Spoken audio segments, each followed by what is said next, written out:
Há personagens na Bíblia que nos inspiram pela força. Outros nos inspiram pela fé. Mas existem aqueles que nos inspiram porque parecem com a gente. Pedro é assim. Ele não foi apenas um grande discípulo. Ele é um espelho da nossa vida. Pedro era impulsivo, emocional, intenso. Tinha fé gigante e falhas enormes. Ele dizia a coisa certa e, 2 minutos depois, fazia a coisa errada. Ele prometeu morrer por Jesus, e horas depois negou que conhecia o Mestre. Andou sobre as águas, e afundou. Recebeu uma revelação direta do Pai, e minutos depois foi usado por Satanás. Enfrentou multidões enfurecidas, mas teve medo de uma simples criada. E talvez seja exatamente por isso que Deus o escolheu. Porque Pedro nos mostra que Deus não procura perfeitos. Deus procura sinceros. Shalom, paz para o seu coração. Se você ama aprender mais da palavra e quer estar sempre mais perto de Deus, se inscreva no canal Falando com Deus. Pedro era pescador. Um trabalhador comum. Mãos calejadas. Rotina pesada.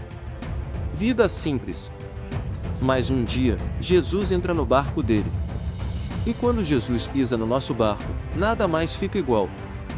Depois da pesca milagrosa, Pedro cai de joelhos e diz: Senhor, afasta-te de mim, porque sou pecador. Mas Jesus responde algo que mudaria tudo. Não temas. De agora em diante você será pescador de homens. Quando Deus olha para nós, Ele não vê só o que somos hoje, Ele vê o que vamos nos tornar. Pedro falava antes de pensar. Agia antes de calcular. Amava antes de entender. E Jesus não rejeitou isso, Jesus transformou isso.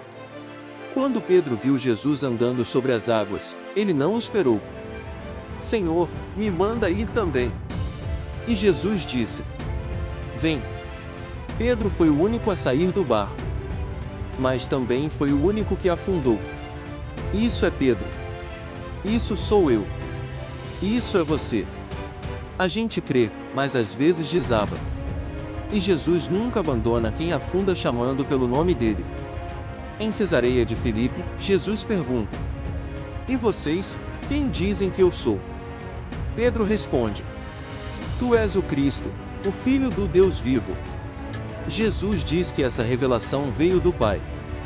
E declara: Você é Pedro, e sobre esta pedra edificarei a minha igreja. Minutos depois, Jesus fala que vai morrer, e Pedro repreende. Então Jesus diz: Para trás de mim, Satanás. O mesmo homem que recebeu revelação divina ouviu uma das correções mais duras de Jesus. Isso é graça. Deus usa pessoas que ainda estão sendo moldadas. Pedro prometeu: Eu nunca vou te negar. Mas na noite mais escura, diante de uma criada que só fez uma pergunta, ele negou Jesus 3 vezes. O galo cantou. Jesus virou o rosto e olhou para Pedro. E Pedro saiu chorando amargamente. Esse é o fundo do poço espiritual. Quando percebemos que falhamos exatamente onde prometemos ser fortes. Mas não termina aí. Depois da ressurreição, Jesus faz uma pergunta simples, mas profunda. Pedro, você me ama? Não é? Por que você me negou? Por que você fugiu? Você não tinha prometido? É só. Você me ama? Porque para Deus, amor sincero vale mais que histórico perfeito. Jesus pergunta 3 vezes. E restaura o homem que tinha negado 3 vezes. Em Atos 2, aquele Pedro que tinha medo de uma criada. Agora prega para milhares. Ele não é mais o impulsivo e inseguro. Ele é cheio do Espírito Santo. Ele cura enfermos. Ele enfrenta o sinédrio. Ele vai preso por causa de Jesus. Ele se torna a rocha que Jesus disse que ele seria. Aquele que caiu. Agora levanta outros. Aquele que afundou. Agora sustenta multidões com a palavra.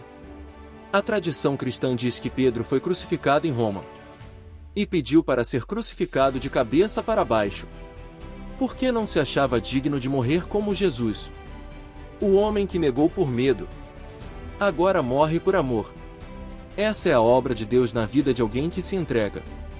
Pedro prova que Deus não chama pessoas perfeitas. Deus chama pessoas dispostas. Pedro errou muito, mas amou muito.